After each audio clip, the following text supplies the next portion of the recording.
Hi Chem 240, this is Dr. Ricardo, and this is the first video for Chapter 15, which is on chemical equilibrium. The first page of the notes is sort of a review sheet of all the different terms that you're going to learn during the course of the chapter and the equations and constants that we're going to use. Okay, so I'm not going to go over those now. That's something that we'll go over at the end of the chapter. We'll try to get back and do a review.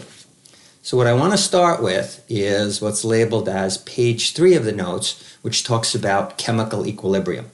Well, a system comes to chemical equilibrium when the following occurs. Okay, so chemical equilibrium is the state reached by the reaction mixture when the rates of the forward and reverse reaction become equal.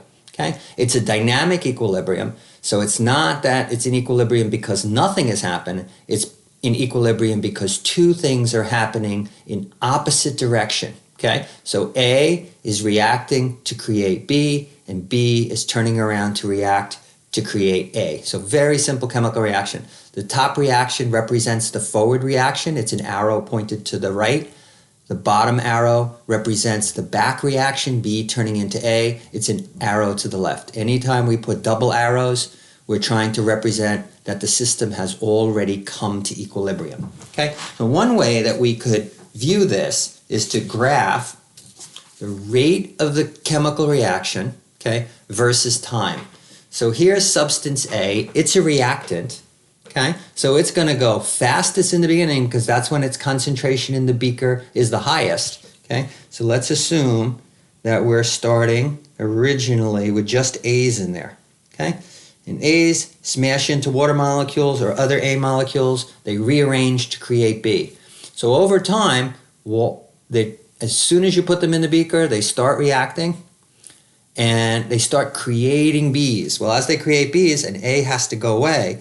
So the concentration of B initially is 0. So its initial rate has to be 0. So A drops over time because you're using up the A's and creating B's. B grows into a certain number over time because as time goes on, the concentration of B is rising. So let's do one more. So after I come to equilibrium, 3 A's that used to be there are now gone, and 3 B's have replaced them. Now B can smash into a solvent molecule, an A molecule or B molecule, and turn back into A. So now the back reaction starts to catch up. So this reaction slows down and comes to a certain value. This reaction speeds up and they wind up at the same place. Okay? So when the rate of the forward reaction, not the rate constant, when the rate of the forward reaction is equal to the rate of the back reaction, that's chemical equilibrium. Okay? Now there is a minus sign in here, right? Because this one is dropping and this one is increasing. So I really could do it like this. I could say, what is the rate of the forward reaction? Minus A, change of the concentration in moles per liter of A with time, is equal to the rate of B with time. When these two things come to that same number, that point right there is the time it took to reach chemical equilibrium.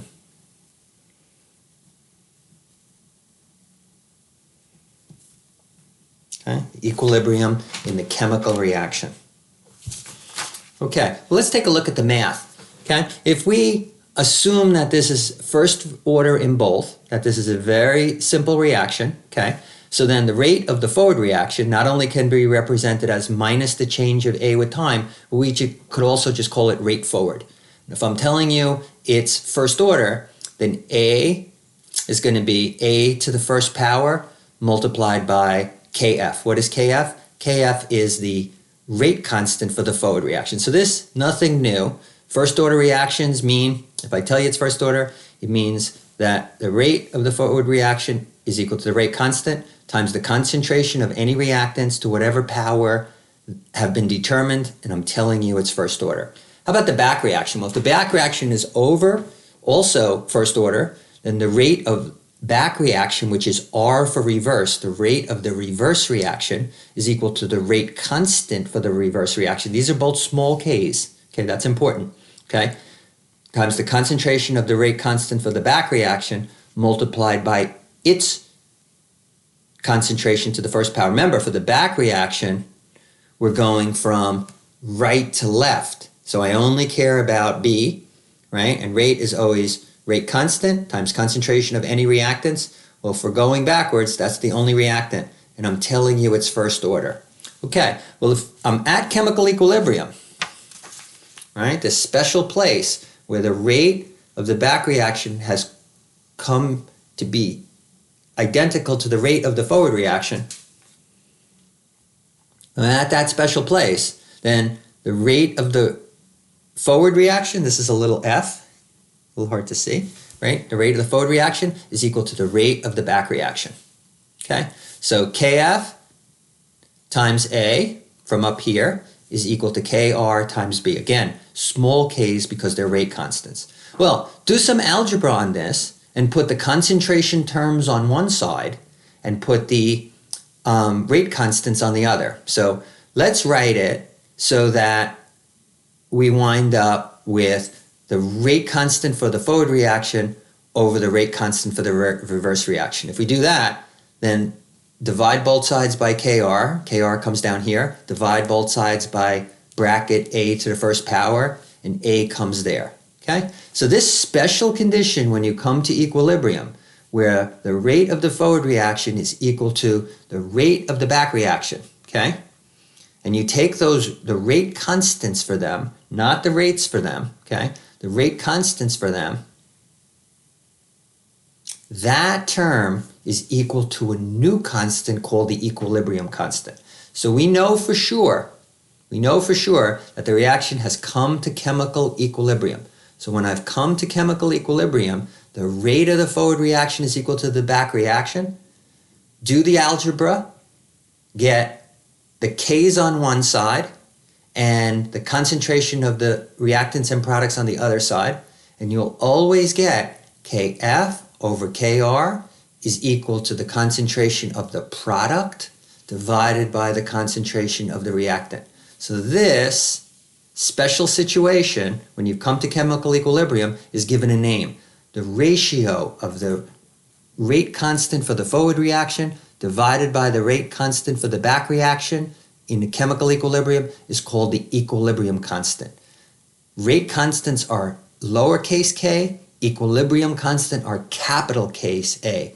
And I'm going to put a little c here because we're going to be talking about it as the equilibrium constant in terms of concentration. So that's what that concentration means. So we've defined a new term, capital K, C, is the equilibrium constant in terms of concentration. It's equal to two things. It's equal to the rate constant for the forward divided by the rate constant for the back.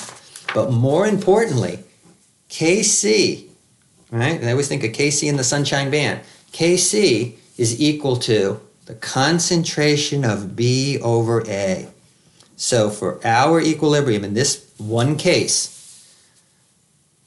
if I'm at equilibrium, the concentration of B divided by the concentration of A in moles per liter, once I'm at equilibrium, will always be equal to the same number. Okay? The only thing I have to say about this little c means concentration. Anything in brackets means mole per liter. The only thing I have to say is equilibrium constant is very much a function of temperature. So we have to say at a particular temperature. Okay, so the equilibrium constant will change with temperature, but I'll tell you what the equilibrium constant won't change with. It doesn't change with the concentration of B or A. So if you're at equilibrium and you have a certain amount of B and a certain amount of A at an equilibrium mixture, you'll always get that ratio equal to Kc. The equilibrium constant is always maintained at a particular temperature. Okay, so let's make our temperature at 25 degrees C. Okay, so equilibrium constant is only a function of temperature. Okay, so that gives us a general statement. We picked a very simple case here. Okay, so chemical equilibrium are very fast reactions, and we can assume that they are unimolecular, or a better way to say it than unimolecular is that these chemical equilibrium happen in a concerted step, so that each individual step is an individual step in the chemical reaction. Better way to say that is it would be like a step in the mechanism. Okay? So in these cases, if that's the case and this reaction happens in one step, okay, and this is the only step in the mechanism, then we know that the coefficient of A is just going to be 1 and the coefficient of B is going to be 1 here, because that's the only time that you can take the coefficients and make them the exponents, right? When we learned about rate constants, you can only do that when it's a single step mechanism, right? When everything happens all in one step. Okay. All right. So equilibrium in general, though, these equilibriums are not going to be a series of steps. They are going to be a chemical reaction that happens in a concerted way, in a one-step process. So we can develop a general form of what's called the equilibrium constant expression. Okay? So using our nomenclature like we used in the last chapter, what's little a and what's big A? Little a is the coefficient of chemical substance A. Little b is B's coefficient. So this could be 2 carbon dioxides plus 1 H2O. C is the coefficient of C in the balanced equation, and D, little d, is the coefficient of D in the balanced equation. Well, what I'm going to tell you now is probably the most important thing for the rest of the course, okay? And that is you can always generate an equilibrium constant expression if you know the overall reaction, okay, in an equilibrium reaction. So if you have an equilibrium reaction, it will always turn out that the equilibrium constant will be equal to the concentration of the products in the numerator. C goes in the numerator, D goes in the numerator in moles per liter. And their coefficients become the exponents. So C will be to the little c power, D will be to the little d power, divided by the concentration of any reactants. Okay, there's only going to be a few things that we're going to leave out. We're going to leave out liquid water in aqueous reactions, okay, because it's so prevalent, it's everywhere. And we're going to leave out solids. But outside of liquid water in aqueous reactions and solids, everything else, you take the products divided by the reactants, and the coefficients become the exponents. Okay? That will give you the equilibrium constant for any reaction. You can still do this every single time. That's way too much work. So we're going to consolidate this ratio of the forward rate constant to the back rate constant and call it the equilibrium constant. Okay? So equilibrium constant is a thermodynamic number because really what's important is the beginning and the end, but you can get it from either following the rates of the forward and dividing it by the back. But honestly, more often than not, they don't get it from kinetics. They get it from just measuring the concentration of substance B once it comes to equilibrium and measuring the concentration of substance A once it comes to equilibrium. So this is critical, okay? The equilibrium constant in terms of concentration, that's what the C is the concentration of any products, this case is only C and D, divided by any reactants, A and B. The coefficients become the exponents. These are equilibrium concentrations. Things in brackets are equilibrium concentrations. Okay? So that's page 3.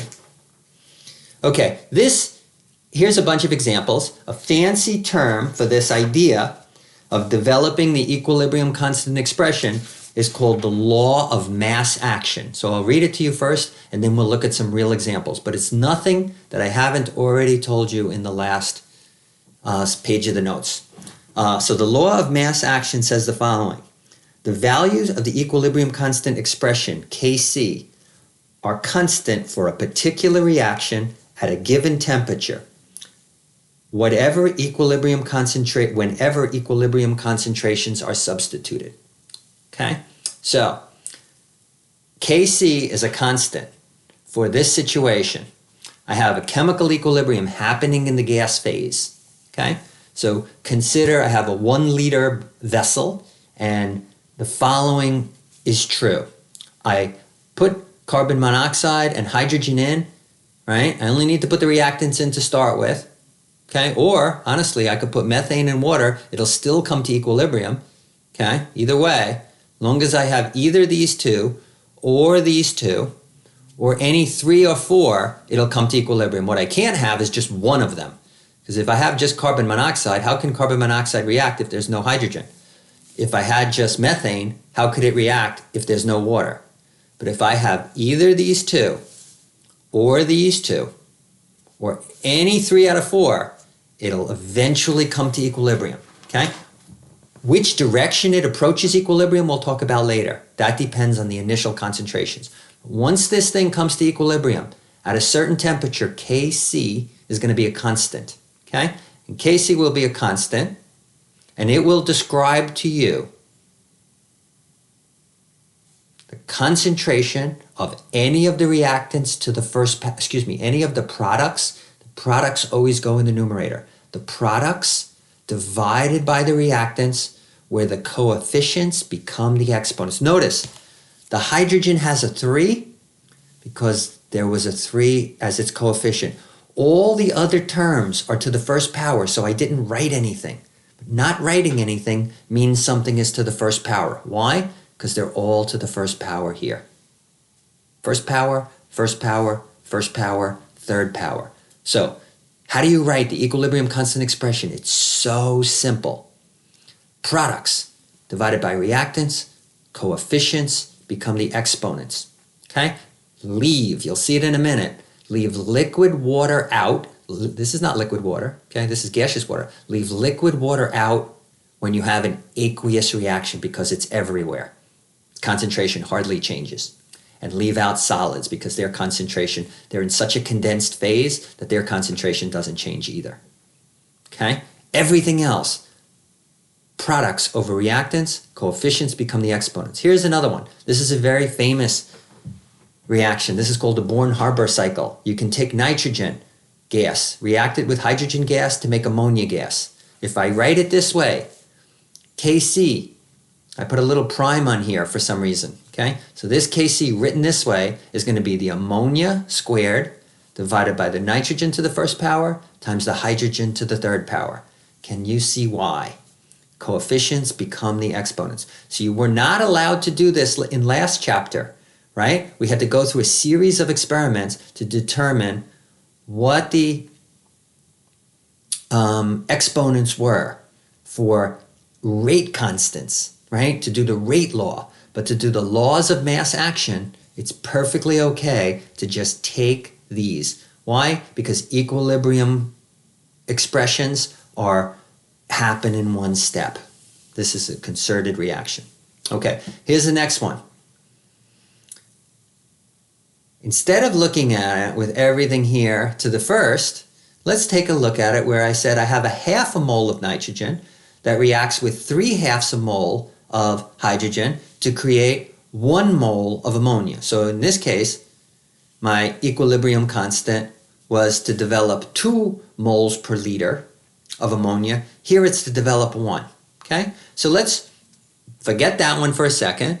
And for this one, let's write its equilibrium constant expression. Okay?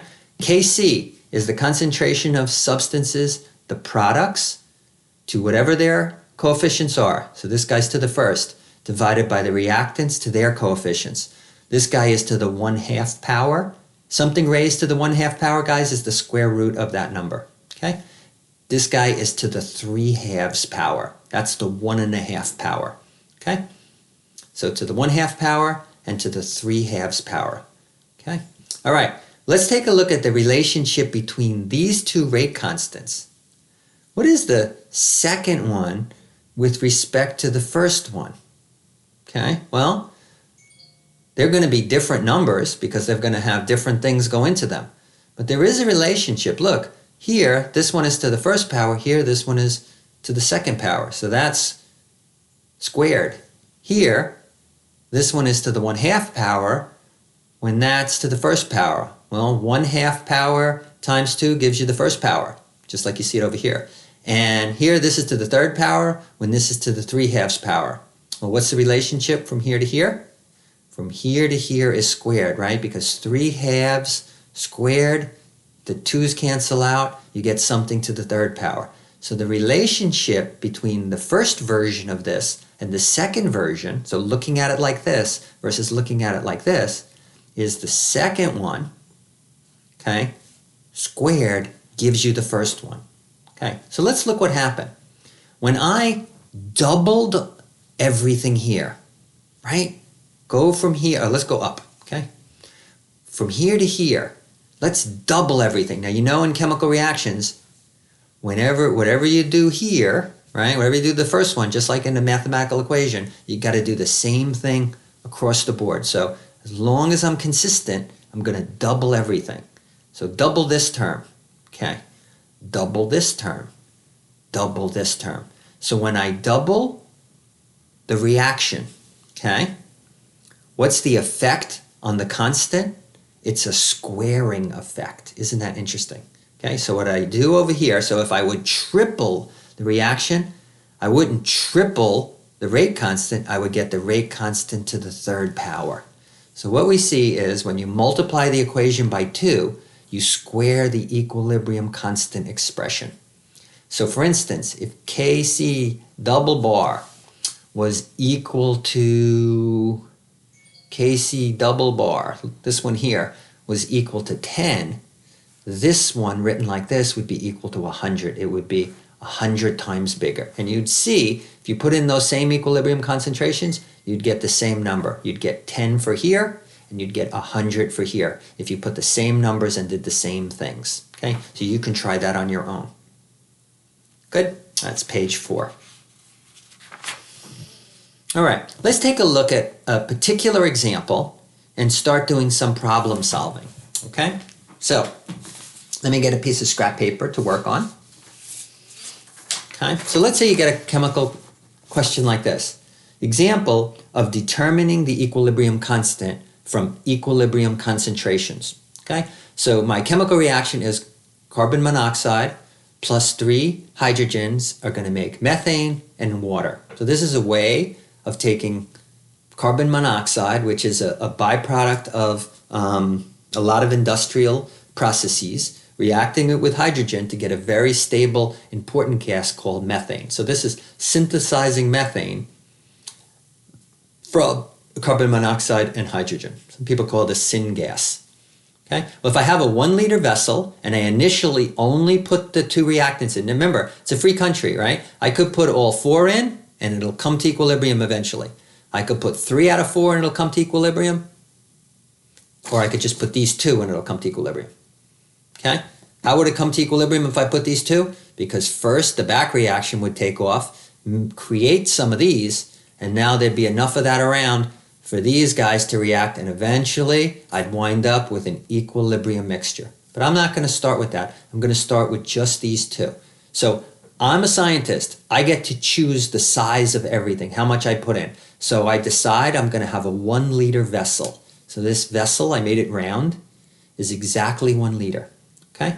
And I'm going to put in, on purpose, 1 mole of CO and 3 moles of hydrogen. I don't have to follow that. I could have put 17.5. It's a free country. I could put anything I want here. I just happened to put 1 mole of this and 3 moles of this. And I did not put any of this or this in. I purposefully didn't put them in. Okay, I let it go. They start reacting, they start reacting. These guys smash into these guys and they start to create some of the products. After a while, I come back and I measure this number, the amount of water. I have a meter that reads the amount of water, and I get this number right here. And I find out that at equilibrium, so I'm giving you this, what I have in a box here is given to you. So I'm going to recopy it so that you see how everything is developed. So this one here was initial. This one is change. And this one is what happens when it comes to equilibrium. So that's really important because these are going to be called ice diagrams. This is initial is I, change is C, and equilibrium is I. Okay, so that's what those are going to stand for.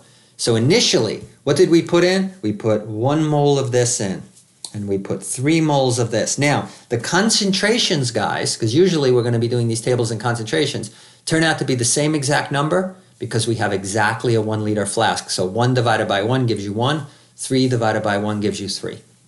Okay? All right, these and these, I did not put any in, so they start out at 0. Okay? Now I have a way of measuring, I have a hydrometer. Okay? I have a way of measuring the amount of water vapor that was generated. And it turns out once it reaches equilibrium, this number comes to a value of 0.4. 0.4 moles, but it's also 0.4 moles per liter because it's also sitting in this 1 liter vessel. So these guys are in moles, but they're actually also happen to be in molarity, which is more important. Starting with the next question, I'm going to insist that you make these ice tables in molarity, capital M, rather than moles. So if you have the volume here, you should divide through by the volume to get everything into molarity. Okay? Molarity is the key to getting these correct. Okay? So this is given. Okay? Okay? And those 3 guys, those are all given too. Okay, let's fill in the rest of the table and calculate what the equilibrium constant is. But the first thing we should realize is, listen, we could get the form of the equilibrium constant right away. According to the law of mass action, the equilibrium constant, Kc, should be the products, methane times water. Both of those things are to the first power because their coefficients are 1. Man, that's easy. Divided by the reactants, carbon monoxide and hydrogen, to their powers. This guy's got a 1, this guy's got a 3. So we saw that before. So I'm going to figure this out because I'm going to plug into that. This is an equilibrium constant expression. So once it comes to equilibrium, if I know this line down here, what the concentration of all of the materials are, I can plug them in here and determine what the equilibrium constant is. So let's calculate the equilibrium constant. But before we do that, we have to do a little bit of stoichiometry because they gave us an incomplete table and I want to fill the table in. Okay? But we can fill the table in with common sense. Okay? I started over here. We need the overall reaction to look at the overall reaction and see what happened from here to here. Okay, well, look at this chemical reaction, right? Whenever this reaction occurs, I generate 1 mole of water for every 1 mole of carbon monoxide. So the relationship that this guy goes down by is going to be the same that this one goes up by. The relationship that this guy goes down by is going to be the same that this one goes down by. These guys are going to go down together because they have coefficients of 1. Okay, so they're going to start out at 0 and they're going to go down together. But here, I know, started at 0 and it wound up at 0.4. So how much must it have changed? It must have grown by 0.4. So that's common sense, right? If I have nothing and it changes by a positive 0.4, what do I have at the end? 0.4. So the change column can be positive or negative. The initials and the final have got to be either positive or 0. You can't have a negative amount of material. It can only change by a negative amount. It can only go, negative change means to go down by that much. Okay, so follow the stoichiometry here. I started with 0 here. I started with 0 here. For every one of these that I create, I also create one of those. Look, it's 1-to-1 stoichiometry. One of these gives you one of those. So this guy had to also go up by 0.4. If I didn't have any and it went up by 0.4, how much is this at the end? 0.4. Okay, let's skip the hydrogen for a second because it's a tiny bit more complicated and do the carbon monoxide. Okay, watch the chemical reaction. For every one of these that reacts, I create one of these and one of these. So let's take this column and see if it makes sense. Okay, I started with 0.1 over here, 1 over here. Okay, for every molecule of this that reacts, I create one of this. So if this goes up by 0.4, this has to go down by 0.4. Why? Because it's 1-to-1 stoichiometry. this goes down by the same amount as this. You see that? When one of these gets used up, I create one of those. So they're kind of doing this. They're going in opposite directions. Okay. All right, I started with 1. It went down by 0.4. How much do I have when it comes to equilibrium? 0.6. Just do the math. To get to the equilibrium, just do the subtraction. Do the subtraction. Sorry about that. My screen went out. All right, last one. Now that I have this, let's look at the stoichiometry. Ready? For every one of these that reacts, 3 of these react. Okay, now don't worry about what it says up here. You got to go to the change column. So for every one of these that reacts, 3 times as many of these go down. Why down? Because they're both reactants, so it's definitely down. Reactants have negative signs, products have positives. Reactants have negatives, products have positive. This guy has got to go down 3 times faster than this one. So what's 0.4 times 3? 1.2, right? 4 times 3 is 12. 1.2. Okay, 3 minus 1.2 is going to give you 1.8, right? And that's what we got over there, okay? So now what can I do? I could take all of my numbers from here, from the equilibrium column, plug them into Kc, and get the equilibrium constant. So let's go and do that. Okay, so I need this guy here, the products over the reactants. This is 0.4 times 0.4. Now, interestingly enough, equilibrium constants are not going, you're not going to carry through the units. Rate constants, you need the unit. Equilibrium constants, you just put the equilibrium concentration inside of brackets, and it means moles per liter. Anything inside of brackets means moles per liter. Okay, so that's the moles per liter, moles per liter. How much of this do I have? 0.6. Everybody see where I'm getting all these numbers from? Here, this is 1.8. And this bad boy, don't forget to cube it. Why? Because in the equilibrium constant, it was cubed. So I do kind of take care of, it looks like I take care of it twice, right? I take care of it here, and the fact that it goes down 3 times faster. It didn't matter what this was. These numbers can be anything, but the way they change here in that middle row has got to follow the stoichiometry. Let's get the answer first, and then I'll go back and describe that. So what's Kc? Now I'm making my K's very fancy, so you realize it's capital K. Kc at this temperature is, do the math, it's 0.4 times 0.4, so you can do 0.4, you could square it if you want, the same thing, divided by 0.6. Okay, take care of all of that. Then I'm going to divide it by, open my parentheses, put in my 1.80 to the third power, close the parentheses. See, that was important, right? Because I want to get it to the third power in the denominator. So everybody's going to have their own different way to use the calculator, but hopefully we all get the same answer, okay? So my equilibrium constant is always going to come out to be a positive number, but it can be a very small number. Here it is a very small number, 0.18. So these guys all had 2 significant digits for the most part, so I should just stop at that, okay? And that's it. I just calculated the equilibrium constant at this temperature. And did they give me the temperature?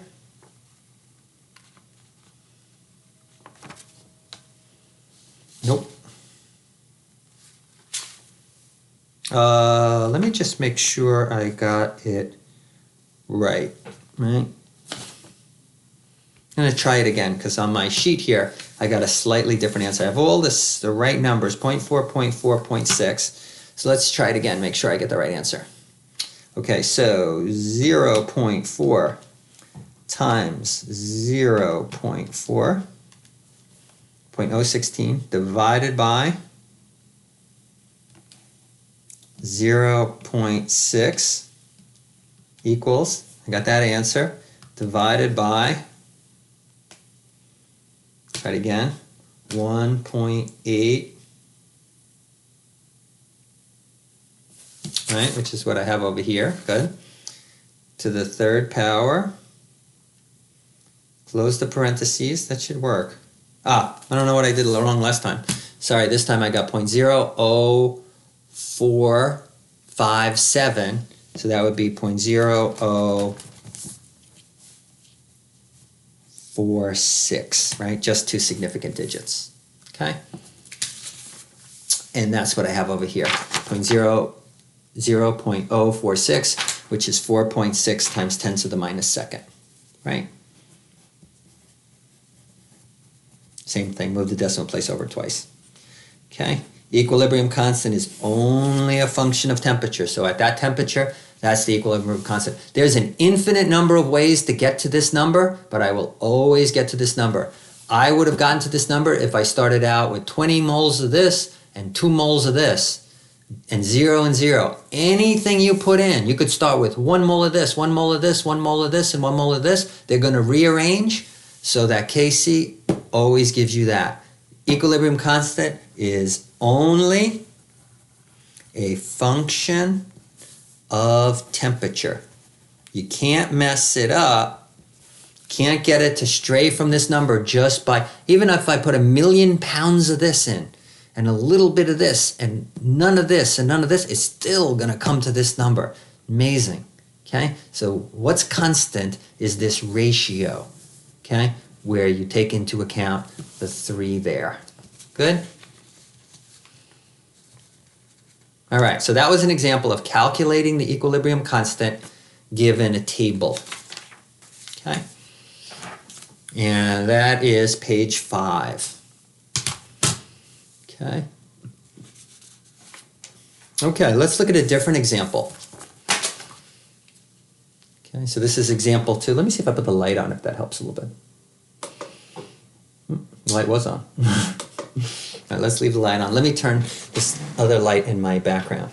So this chemical reaction, you always need to be able to identify one of the products. So the cool thing is this makes 2 products, but one of them turns out to be a beautiful violet color. So if you did the chemical reaction inside the spectrophotometer can read the absorbance if you are tuned in to the purple frequency, okay, or the wavelength associated with purple light. So you set your spectrophotometer to read the absorbance, and it's going to be looking for iodine because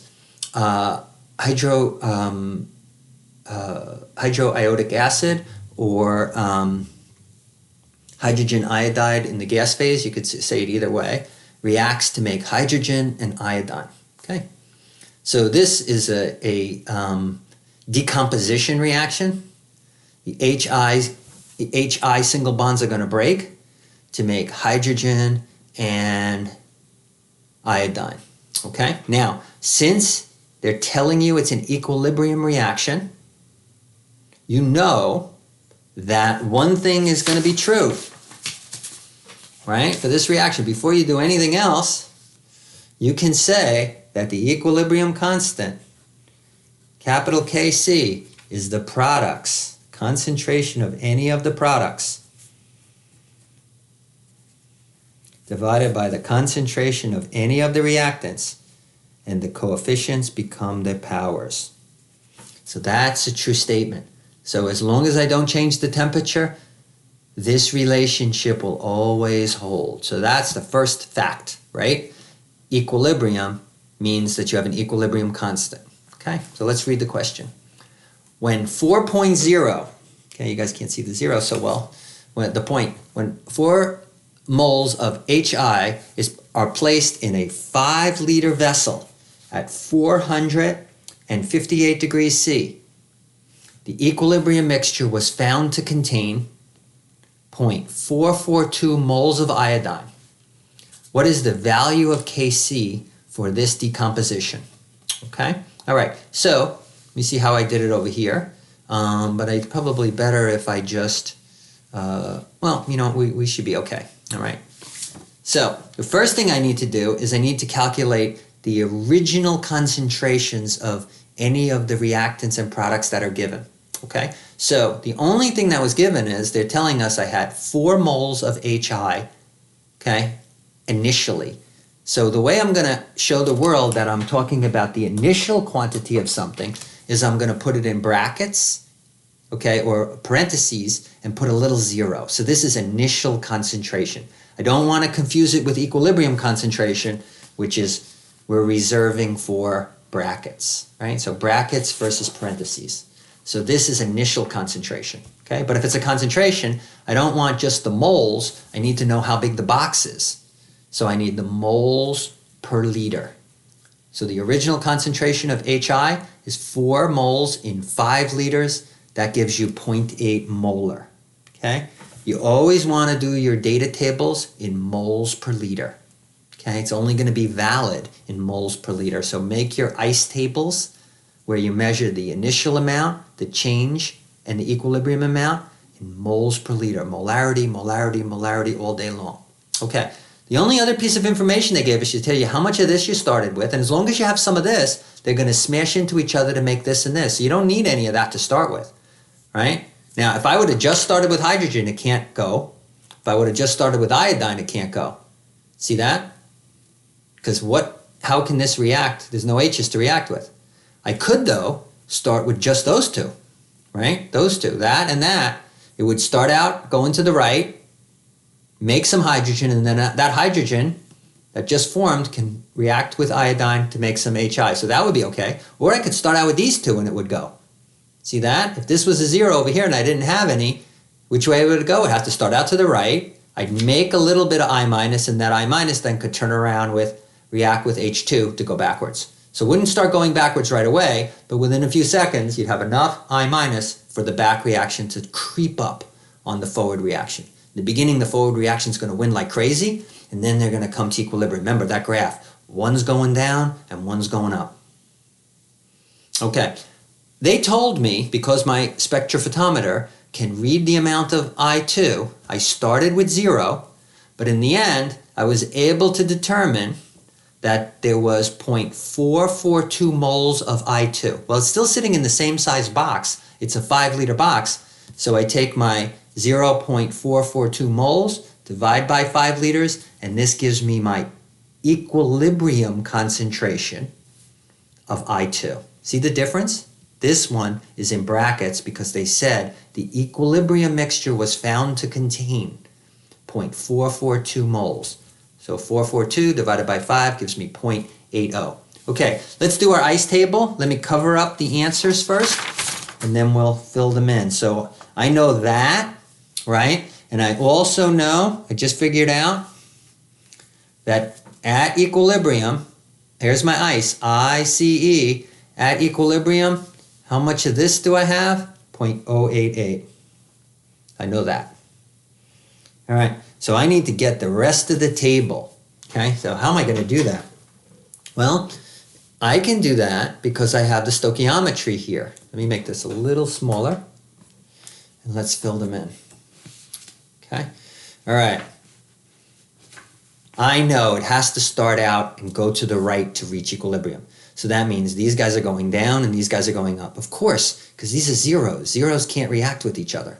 You have to have some stuff to start. Okay, well, but I have this column, so let me work on this column first. If I have something and it starts at 0 and it winds up at 0.088, hey, that must have gone up by 0.088. So just be an accountant, right? The change, how much did this column change? It changed by 0.088. And this, if I have nothing, it goes up by 0.088. How much of this do I get? 0.088. Okay, look at the stoichiometry, 1 to 1. For every 1 mole of this that I generate, I co-generate 1 mole of this. So if this went up by 0.088, according to the stoichiometry, doesn't this also have to go up by 0.088? Yes. If I have nothing and it goes up by 0.088, what is this at the end? 0.088. Got it? Make this a little neater. How's that? Okay, I'm going to need to plug these 3 numbers in at the bottom because the equilibrium concentrations are going to always be able to be plugged into my equilibrium constant expression. Okay, hold on 1 second. Let me just cut my paper so I can show you that.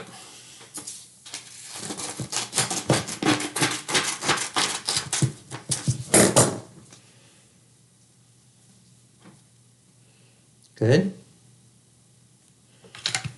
Put my E back on here. All right. All right. Ready? Look at the stoichiometry.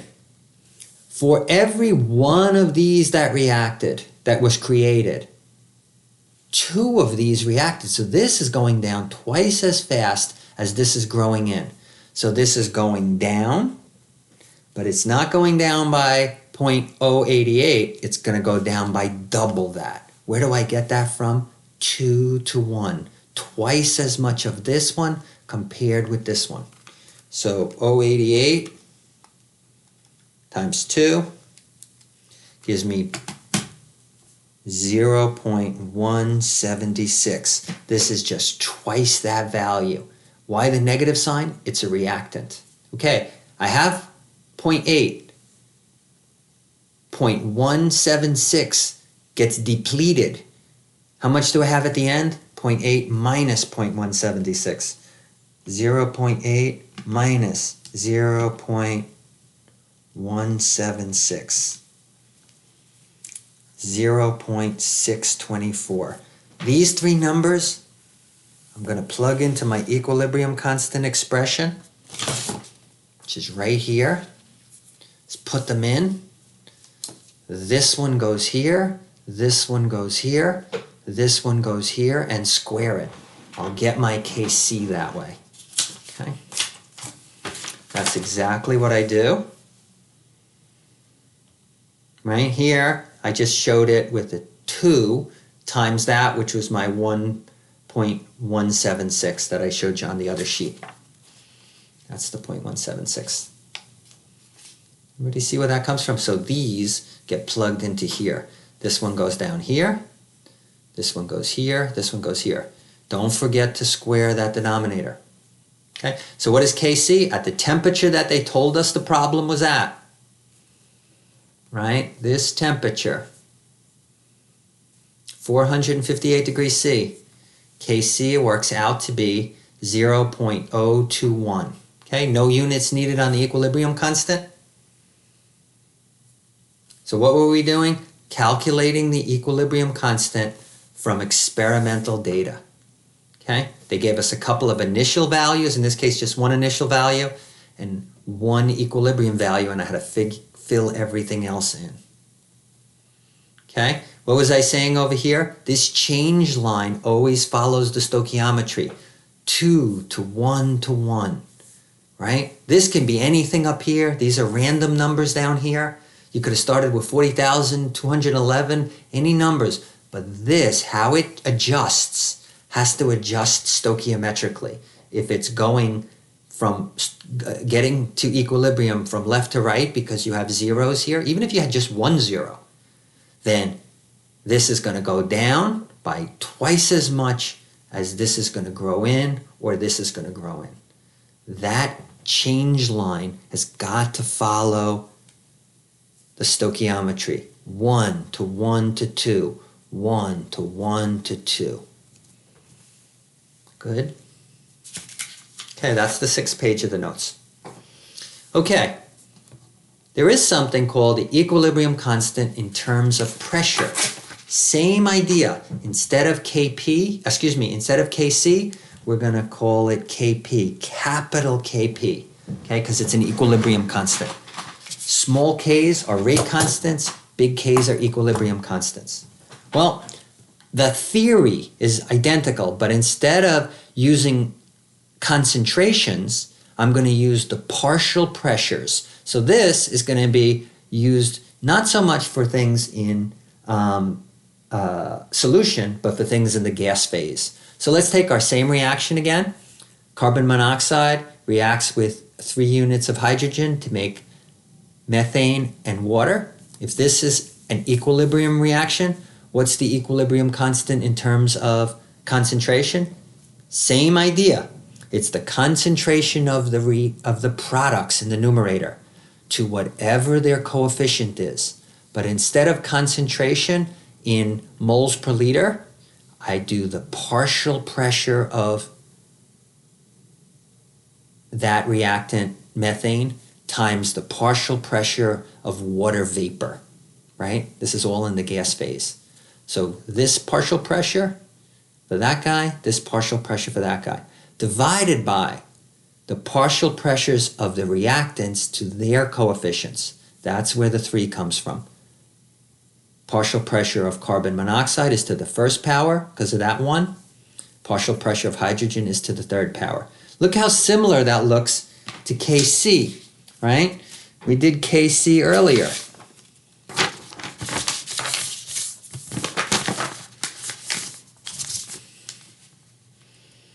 Here, everything looks so similar. Instead of using concentration in moles per liter, which you could do even in the gas phase, how many moles do you have divided by the size of the vessel? You could get the same thing, okay? Now, Kp is not exactly equal to Kc. It's going to be related to it. But you could also have done this in terms of partial pressures. Because remember, partial pressures of something are directly related to the moles of that substance because PV is equal to nRT. Okay, and you're going to see that in a minute. So this is doing it by partial pressure. Okay, let's read the top. Kp is the equilibrium constant in terms of the partial pressure rather than the concentration. Okay, so P total, you remember this from the gas laws chapter. The total pressure in the vessel, P total, is equal to the partial pressure of all of the individual gases. Well, if you don't have anything else in there, then P total is the partial pressure of the methane plus the partial pressure of the water plus the partial pressure of the carbon monoxide plus the partial pressure of the hydrogen. Just like P total for air, right? The total pressure of air, right? P total for air. And we have an idea what that is. It's 1 atmosphere where we live in New Jersey, right? That's the air pressure that we ordinarily feel. On a cold, dry day, it might be a little higher. On a wet, low-pressure day, it might be a teeny bit lower, but it's always, never goes to 0.9, right? It's always 0.97, 0.98, okay? It's not going to vary very much because of the weather. It's right around that whenever we live. Well, it's equal to the partial pressure of the oxygen plus the partial pressure of the nitrogen. Those are the 2 big ones, right? That makes up like 99%, right? Plus the partial pressure of any water vapor that's in it on a moist day. This guy goes up and down. Plus there's a few other guys, right? There's a partial pressure of carbon dioxide, which is tiny. It's only parts per million. But if we wanted to be complete, plus a little bit of argon, there's a few other gases. But by far, overwhelming majority of air is oxygen and nitrogen. So the total is just the sum of the individual parts. This one's going to be somewhere around 0.79. Let's make it 0.78 atmospheres. This one is going to be about 21%. Okay. And the last 1% is going to be broken up into the rest. Okay. So that's the idea. So for our system, in our vessel, we don't have any air. So we only have a vessel, and that vessel has methane, water vapor, carbon monoxide, and hydrogen. Okay? So what we're going to do here is I want to derive, using this example, the relationship between Kp and Kc. So the way I'm going to do it is go back and substitute in the gas law, which we know PV is equal to nRT, for all of the different components. Okay? So here, I'm going to substitute it in here. So we know that the partial pressure of substance A times its volume is equal to the moles of A times RT, because each of the individual gases their partial pressure acts independently and is only a function of their temperature and how many moles, right? The more moles, double the amount of moles of A, you're going to double its pressure in the same volume box. Okay? Keep the volume of the box the same, and we're not changing the volume of the box. They're all reacting in this one chamber. Then the partial pressure of A is related to the moles of A. Everybody good with that? Well, look what I could do. The partial pressure of A is related to the moles of A, but let me move the V over to the other side. If I move the V over to the other side, I got to divide both sides by V. So V goes away here, and I get V over there. But don't you agree that moles of A divided by liters of A, because when you do PV is equal to nRT, the volume has got to be in liters, isn't NA over V the molarity of something? So the partial pressure of A is equal to the molarity of A times RT, because this term right here, this is molarity of A. Well, how do we describe the molarity of A of something when it's at equilibrium? Well, we don't write molarity of A, we say A in brackets. So that means concentration of something in moles per liter times RT. So what I get is PA is equal to concentration of A times RT. Good? All right, so what I'm going to do is I'm going to take my Kp expression here, right? And I'm going to plug in like crazy this for each of the terms, okay? So you see what I mean? I'm going to say, hey, P for methane is equal to the concentration of methane times RT. That's going to go up there. P for the water vapor, because water vapor is a gas, is equal to the concentration of water vapor times RT. That goes over here. P for the carbon monoxide is the concentration of carbon monoxide, CO, times RT. That goes there. P for the hydrogen, and plug it back in here. P for the hydrogen is the concentration of the hydrogen times RT, but I got to do that 3 times. Well, what you see is I get a whole bunch of RTs, but RT is not changing. So I can cancel them all out. I've got an RT here, I've got an RT here, I've got an RT here, and I've got 3 RTs there, right? So one of them cancels with one down here, right? And this one here, this RT, can cancel with 2 out of the 3 RTs that are here, but it leaves 1 left. And then I can gather up all of my concentration terms. So what I realize is that Kp is equal to Kc, all of that stuff is Kc, times RT to the negative 2. So in this particular case, Kp, if I wanted to find out the equilibrium constant in terms of partial pressures, I would take the equilibrium constant in terms of concentration and divide it by RT squared. This is the whole thing squared, okay? Which is equal to Kc times RT to the negative 2 power, right? Because multiplying something by the negative, or raising it to the negative 2 power, is the same thing as having the RT in the denominator squared. Okay, so that shows you what happened in this particular case, but that's crazy. We don't want to do this algebra every time. We want to see what's the relationship between the equilibrium constant in terms of pressure and the equilibrium constant in terms of concentration. We want a formula to do that. Well, here's the formula, and let's see if it makes sense with our problem. Turns out that Kp, I'm going to tell you right now, is always equal to Kc times RT to the delta N. Okay, so we know the temperature. We're going to put the temperature in Kelvin here. We're going to put the gas constant in liter atmospheres per mole Kelvin. So we're going to use our regular R, 0.082 liter atmosphere per mole Kelvin. Okay, and you'll see that in the next page. Okay, and that's the R value we're going to always use. But let's see if this delta N is consistent. Well, let me tell you what delta N means. Delta N, just like any delta, is going to be the change in the number of gas phase molecules that you have, or gas phase concentrations that you have. So what do? You look at the overall balanced equation, count up how many moles of gas you created in the balanced equation, and subtract off how many moles of gas you started with. So I'm telling you, delta N, for our case, better come out to negative 2. Let's see if it does. Right? Go all the way back to the equation and just scan it and look at the coefficients. I have 2 moles of gas that I'm creating. How many did I start with? 1 plus 3 is 4.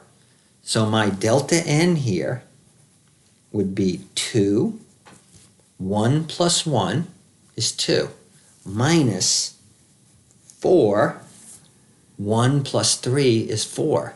2 minus 4 gives you minus 2. So that's the way you're going to do it in general. Otherwise, you're going to have to do all this algebra all the time. So what is the relationship between the equilibrium constant in terms of partial pressures and the equilibrium constant in terms of concentration? Take the equilibrium constant in terms of concentration and multiply it by RT to the delta N, where delta N is the difference between gas phase molecules of products and gas phase molecules of reactants. That's how we got -2 over here. Okay? So if you know one, you can easily calculate the other one by looking at the balanced equilibrium equation. Okay? So big formula, Kp is equal to Kc times RT to the delta N. All right, let's look at an example. Phosphorus pentachloride dissociates upon heating. So phosphorus pentachloride is a gas. It's going to react in the forward reaction. Dissociation is when something just breaks apart to create phosphorus trichloride and one chlorine molecule, Cl2. If the Kc equals 3.26 times 10 to the minus 2 at 192 degrees Celsius, what's the Kp? Okay, so we got this as a test question. They gave us the Kc and they want us to calculate the Kp. We know our gas constant that we want to use is the one that we learned for PV is equal to nRT for your Chem 1 version, right? Remember, you have two gas constants. You have the energy gas constant and the one in liters. Since this is kind of a gas question, we're going to do this one with this gas constant. Okay? And first thing we have to remember is that whenever we have an equation of state, like the one we have here, where Kp is equal to Kc times RT to the delta N, our T is going to be in Kelvin. So we have to take our 191 Celsius, add 273 to it to get 464 Kelvin. This formula has got to be temperatures in Kelvin. Make sure that's in Kelvin. This guy is our constant from here. Okay, Kc they gave us. So the last thing we need to do is figure out what delta N is. You look at the balanced equation. There's 1 mole of gas here, and there are 2 moles of gas here, right? 1 plus 1, take the two coefficients. So 2 minus 1, you take the products, 2, minus the reactants, 1, we get it to the first power in this case. So in this particular case, Kp is equal to Kc times RT to the first power. Okay? And that's all I do. Take my gas constant times my temperature in Kelvin, raise it to the first power, which you don't have to do anything to it, multiplied it by the Kc that they gave you. Obviously, in these questions, they could also give you Kp and ask you for Kc. You write the same formula, right? This time you have this guy, and you'd be solving for Kc. Okay, almost done. The last topic we're going to talk about in this video is what is the relationship, and we saw this a little bit before and when we first started, what is the relationship between the equilibrium constant, either Kp or Kc, when you manipulate the chemical equation. So for instance, we saw an example where you doubled the chemical equation. Well, what happened when you doubled the chemical equation? You don't just multiply by 2, you need to square the equilibrium constant. So let's take a look at all of these different scenarios. Okay? So what happens to the equilibrium constant for when you add up chemical reactions, subtract chemical reactions, or double chemical reactions, or turn the chemical reaction around? So first case, when you add reactions, so you have a chemical reaction, A plus B goes to D, and then D plus F goes to J. If I add the two chemical reactions, I need to multiply the equilibrium constant. So it's always kind of like one order of magnitude bigger. Okay, if I reverse a chemical reaction, so I have A plus B goes to make C. If I'm interested in what's the equilibrium constant if I write it the other way, C goes to A and B. Well, the relationship is if you turn the chemical reaction around, you need to take the reciprocal of the K. Okay, this could be either Kc or Kp. And we're going to see some examples in a second. The only other rule you need to do, this is if you add them up. Okay, this is if you turn it around. What happens if I multiply everything through by 3?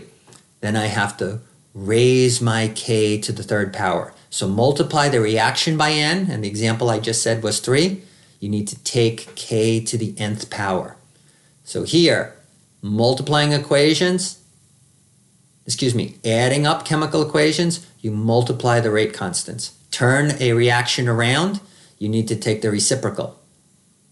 Multiply through by a certain number, raise K to that number. Let's take a look at some examples. Okay.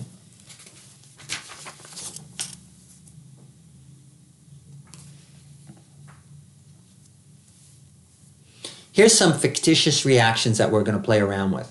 Okay? So first one, A gas reacts with B gas to create C gas. Okay? So A plus B goes to make C, and I'm telling you the equilibrium constant in terms of concentration is 100. D reacts with C to make F, and the equilibrium constant is Kc. Guys, I should have double arrows here because these are at equilibrium, right? All right, so I'm giving you these two facts. Now, obviously, in order to manipulate them, they have to be at the same temperature because both equilibrium constants are a function of temperature. Okay, so if I change the temperature, I change the equilibrium constant. Doesn't necessarily go up like a rate constant. Sometimes they actually drop, but they definitely change. So I need to tell you the temperature. So everything we're going to be doing is for 1,000 degrees Kelvin. Okay, so knowing these two facts, let's answer these questions. What is the equilibrium constant Kc for the following reaction? Let me make this a little bit smaller so you can see the whole thing. Okay, so I'm interested in, hey, what is the reaction when C goes to making A and B? And again, this is equilibrium. So if C goes to making A and B, I say, wait a minute, that's the same thing I have over here, only turned around.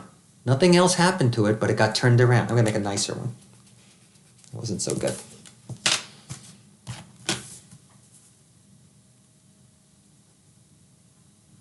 How's that? Okay.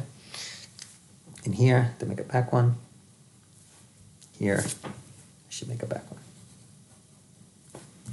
Here, I should make a back one. Good. Okay, so when I turn this around, all I have to do is take 1 over the value. So Kc with the little number 1 and the little number 1, okay, I'll make it bigger, is just to say for this reaction that I have here. So it's equal to 1 over Kc from the top one, 1 over this guy, because all I did was turn it around. Okay, if I'm interested in the second one, how do I get the second one? I need A plus B plus D goes to make F. I'm like, what? A plus B plus D goes to make F. How am I going to get that? Well, here's how you're going to get it. You're going to look at the pieces that you have. A plus B plus D goes to make F. So I see all of the stuff in A and B on the left. And what I'm looking at has A and B on the left, so leave that one alone. I'm going to leave the second one alone too. Why? Because it's got D on the left and I want D on the left. And I'm going to add them up and I'm going to see what happens. Look, this C may cancel out. That's probably what's going to happen. So let's add them up. Okay? So two chemical reactions can be added up, just like mathematical equations can be added up, right? 5x plus y goes to j. You can add that to another mathematical equation. You can add up mathematical equations. You can add up chemical equations. So what do I have? A plus B plus D over here. All in the gas phase. What happens to the C? I create it, and then I use it up. It's an intermediate. And just like in math, if something's on the left-hand side and it's also on the right-hand side, it cancels out. So here it is on the left, here it is on the right, both to the first power, both with a coefficient of 1, so they cancel out. F doesn't cancel with anything, so this is A plus B plus D goes to making F. Well, look what happened.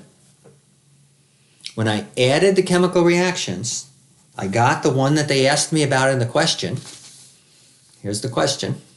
So how do I get the equilibrium constant for this new chemical reaction? I multiply the equilibrium constants. Whenever I add the reactions, I multiply the constants. So it's not 100 plus 5, it's 100 times 5. And 100 times 5 is 500. So the equilibrium constant for this one, Kc, for number 2, is 500. Okay, how about this one? Let's see. How can we manipulate? Let me go a little smaller. How can we play around with these two up here? This is the information that we have to get this third one that they're interested in. This says 2 A's plus 2 B's plus a D to make F and a C. So what I notice is I got A and B on the left, and I've got F on the right where it's supposed to be. So what I think I need to do is take A and double it, because I want to get double that stuff, right? And add it on to D. So A doubled and then add it on to D. Let's see if that does it for me. Okay, so I'll fold my paper and I'll do it for you. Okay, so go back up here. My rationale is I need this first one doubled. So if I double it, that's 2A plus 2B. Remember, whatever you do to the left, you got to do to the right. Makes 2C's. And when I double it, I need to square the equilibrium constant. So what's this new Kc? I have to take the one from before, and I need to square it. 100 times 100 is 10,000. Okay? And I'm going to add on D the way I see it. Okay? It looks weird, but that's what it seems like they want. Then I check and see if I got it right. I didn't do anything to D. So I just multiply, it's going to be just 5. So if I add these two up, I doubled that one, so I squared it. What do I do to this one? I didn't do anything to it, I just rewrote it, right? So now add those two up. When I add the chemical equations, I need to multiply the equilibrium constants, okay? Now notice this, here's a C, but here's 2 C's. So this one is gone with one of those 2 C's, and there's 1 C left. So it looks like 2 A's plus 2 B's plus a D. 2 A's plus 2 B's plus a D, all in the gas phase, go to make a C and 1 F. And I added the equation, so I have to multiply the equilibrium constants. So 10,000 times 5 is 50,000. That should be the equilibrium constant. Let's see if that's what I got. Okay. And 50,000 is 5 times 10 to the 4th, right? 1, 2, 3, 4. See that? So how do you do these questions? You go back to the data that they have and you manipulate them, turn them around, okay? Multiply them through by 2. So put them together to get what they're interested in. That's what's cool. This is totally thermodynamics. Any thermodynamic situation is possible, okay? Kinetically, a lot of things don't happen in nature, but if you're sitting over here with these reactants and these products are over here, in theory, you could get there. There's something that you can get to. It's got to be a pathway, okay? Maybe this hill is so enormous that it's never happens and okay, it's too high of a mountain to get over. But all you're asking when you ask equilibrium questions is thermodynamic questions. How much energy does it take to get from here to here? But if there's a here and there's a there, in theory you can get there. In practice you can't. Okay? It takes a very long time that nobody does it. Okay? Like making a diamond. The equilibrium constant between diamond and graphite is not a crazy number. but kinetically, graphite does not easily get converted into diamond in the earth. This only happens in rare places and it takes millions of years. Okay, let's do the fourth one. The fourth one says, let me just get another piece of paper.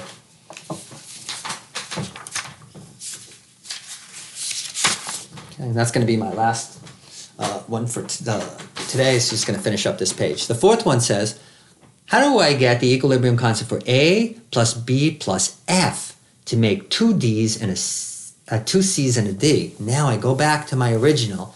I have my A's and B's on the right side, but now I need F as a reactant. So I need to take this bad boy and I need to turn it around. So I'm going to leave the top one alone. Okay, because I'm just guessing now. Leaving the top one alone because it's got A's and B's on the left. I'm using that as my guide. And this guy's got a number of 100. Okay, that's its equilibrium constant. This one I need to turn around. So turn it around, put this guy on the left, and put these two guys on the right. What happens to the equilibrium constant? It's not going to be 5 anymore. It's going to be 1/5, right? Or 0.2. It's 1 divided by 5, which is equal to 0.2. Okay, let's see what happens when I put them together. Hopefully I'm going to get what they're looking for, which is A plus B plus F gives me 2 C's and a D. We'll see if that's what I get. It looks right. Right? So nothing cancels. I got A plus B plus F.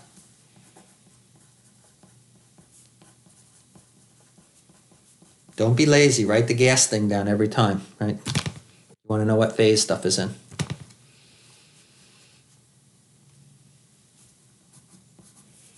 C plus C, 2 C's. Plus a D. All right. Took the first one. Turned the second one around. Added them up. Took the first one, so I didn't do anything to it. Turned the second one around. I need to multiply them. 5 times 0.2. 100 times 0.2 is equal to 20. The equilibrium constant for this one, for this chemical reaction, should be that at 1,000 degrees, which is what it says on the paper. Right? Equilibrium constants are only a function of temperature. Do I get, I got 20, and there's my 20. Okay, last one. Let's take a look at the last one. 5. What is the value of Kp for the reaction in number 4 at 1,000 degrees? So here's my reaction of number 4, right? So all I need to do is use my formula.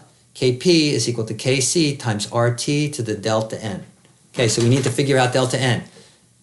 Everything is in the gas phase, right? So I have 2 units of gas here plus 1 unit of gas here. So that gives me a total of 3. Okay, how about on the reactant side? 1 plus 1 plus 1 is 3. So delta N is going to be 0. Why? Because it's 3 products, 2 and 1 is 3, minus 3 reactants. The way to get delta N is the difference between the moles of gas in the products and the moles of gas in the reactants when you look at the balanced equilibrium equation. 3 minus 3 gives me 0. So Kp is equal to Kc times RT to the delta N. I don't even have to do the math. What is something raised to the 0 power? The number 1. So I could do it. I could take RT and I could raise it to the 0, but all I'm going to get is the number 1. So Kp is equal to Kc in this case. So the equilibrium constant will be equal to the equilibrium constant in terms of concentration will be equal to the equilibrium constant in terms of pressure, like in this case, whenever the moles of gas, the difference in the moles of gas is 0.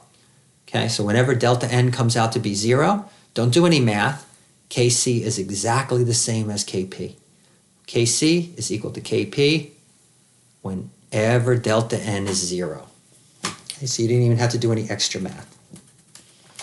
Okay, that's a good place to stop. That was 120 minutes. We got through the first 9 pages of the chapter 15 notes. We should be able to get done. I plan to get done in just 2 more videos for chapter 15. Have a great day, guys.